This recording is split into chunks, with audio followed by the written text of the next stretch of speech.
اب 9 مئی کے حوالے سے بھی خان صاحب کی جو عبوری ضمانتیں ہیں اس میں توسیع کر دی گئی ہے. اس کی وجہ ہے کہ ان کو پتہ ہے کہ اگر توسیع نہ کی تو پھر فیصلہ کرنا پڑے گا. اگر فیصلہ کیا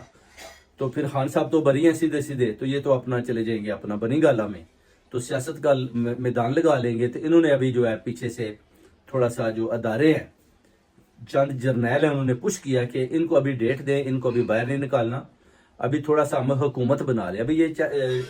جو کوشش کر رہے ہیں کہ چور و ڈاکو مل کر حکومت بنا لیں اور خان صاحب اتنی دیر تک ان کو اڈیالہ جیل میں رکھا جائے. جیسے ہی حکومت بن جائے گی اس کے بعد ان کے جتنے بھی آزاد امیدواران ہیں ان کو بھی خریدا جائے, کچھ کو ڈرا دھمکا کر دوسری پارٹیوں کے ساتھ لگایا جائے, اور جو بچ جائیں گے وہ پھر خان صاحب جانے اور وہ جانے. یہ ابھی اس چیز پر یہ جو نا غور کر رہے ہیں, اور خان صاحب کے جتنے بھی اپنا آزاد انڈیپینڈنٹ امیدوار ہیں